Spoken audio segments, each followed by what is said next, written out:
Hello guys! Welcome back to my YouTube channel. Ngayon po, ituturo ko sa inyo kung paano kumuha ng PSA online sa PSA Helpline.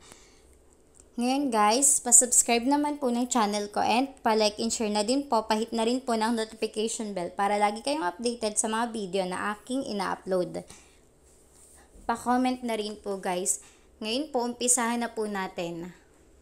Punta lang po tayo sa ating Google Chrome. Click natin yan guys and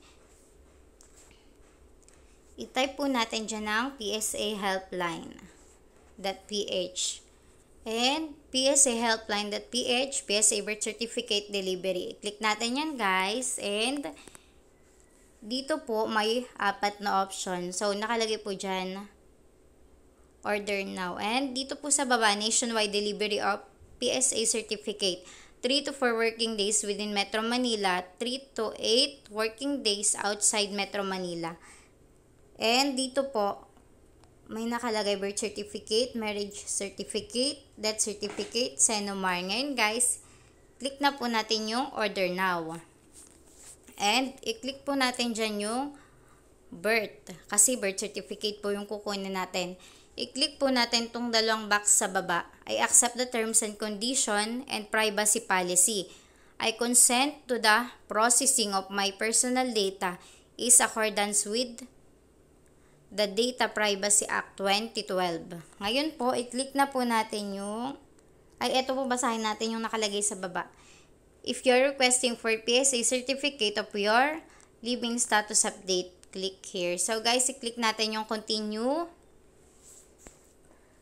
Kung sarili nyo pong PSA birth certificate yung kukunin nyo, i-click nyo po yung my own birth certificate. Yung sa akin po ay for someone else. And dito po may 4 na option.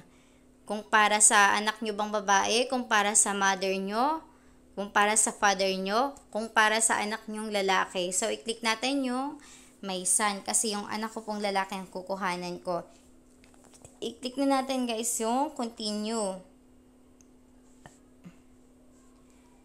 And ayan na po, yung lalabas, request for your son birth certificate, your name, sex, birthday, and valid government ID issue, your son's name, birthday, his father's name of his mother, maiden name, his birthplace, the purpose of your request, your delivery address, and contact information. Pag nabasa na po natin yan guys, i-click po natin yung continue.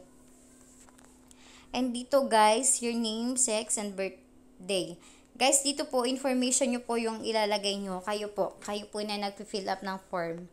So, female, civil status single. Yung ating first name, guys, lagay po natin. Yung ating middle name and yung ating last name. Then, yung ating pong birthday.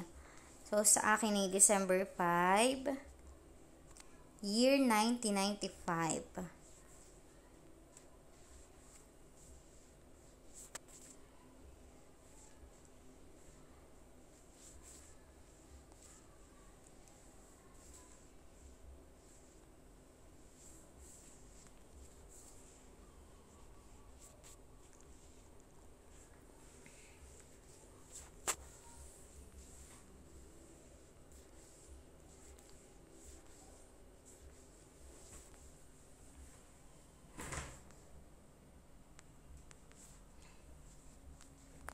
And select ID type. So, sa akin ay Philippine Identification Card. Pero guys, may iba pa po dyang option. Marami pong pwedeng gamitin na ID. Pwede po yung Philippine Passport, Driver's License. So, ayun guys, sa akin po yung National ID po yung gagamitin ko. Then, i-click na po natin yung continue. Make sure po na tama po yung information na nilagay nyo guys. And dito po your son's name and birthday. Ilagay na po natin dyan yung first name ng ating anak. Yung first name po ng kukuhanan natin ng PSA. Then yung kanya pong middle name and last name.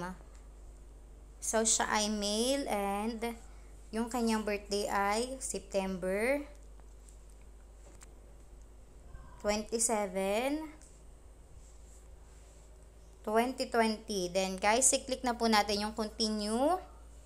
Pag nalagay na po natin yung information ng anak natin, dito po yung kanyang father's first name. So, yung father's niya ay si Noel. Yung kanyang middle name ay Lampaan. And yung kanyang last name ay Balyeres. Ngayon guys, make sure po na tama yung mga information na nilalagay natin dyan. I-click na po natin yung continue kung tama po yung nilagay nyong information. Then, eto na guys, direct na po na nakalagay dito yung aking name. Yung aking pong first name, middle name, and last name. Kasi ako po yung nagpipill up. Click na po natin yung continue. Then, dito po yung his birth country. Your son's birthplace. Dito po yung nakalagay po dyan. Kung saan pong bansa siya pinanganak. So, Philippines. I-select po natin guys yung province kung saan siya pinanganak. So, Cavite. Select municipality. General Mariano Alvarez. Then siya guys pinanganak. Then, click natin yung continue. And dito po may mga option kung saan nyo po ba gagamitin yung PSA na kinukuha nyo. So, yung sa akin po, school requirements na lang po ilalagay ko. Then, pag okay na kayo dyan guys, i-click nyo yung continue. And, dito po sa recipient, yan po guys yung, sa recipient, yan po yung name ko kasi ako po yung magre-receive. Ako po yung tatanggap ng PSA ng bata. So, dito po yung ating house number and street. Dito po yung kung saan po kayo nakatira. Yan na guys yung mga address. Then, yung province. Saan na ba yun? Cavite. Then, select municipality, City of General Trias. Select natin guys yung barangay. Pasong Kamachili 2. Yung delivery zip code 4107. Then guys, lagay natin dito yung ating phone number and yung ating email address, valid email address. I-click na po natin yung continue. And ayan guys, i-check nyo na po kung tama ba lahat ng mga information na nilagay natin. Kung may mali guys, pwede nyo pa po yung i-edit. And ayan na guys. Kung tama po yan lahat, scroll down natin yan guys.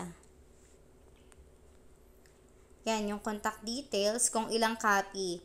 Then, 365. Yung babayaran natin guys pag dineliver na yung yung PSA na in-order natin. I am the only one who will receive the document. I want to nominate and authorize representative to receive the document. So guys, i-click lang natin yan. Then, i-click natin to. Then, i-click natin guys yung confirm. And, i-click natin yung continue.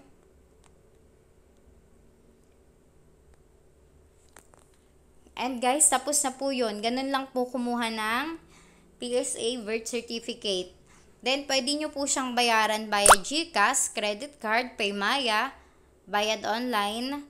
Then, pwede nyo pong bayaran sa 7-Eleven and Palawan. Pwede rin po sa, bayaran nyo po gamit po yung ATM. Pwede rin po sa DragonPay. So, guys, yung sa akin po, cash on delivery na lang po yun.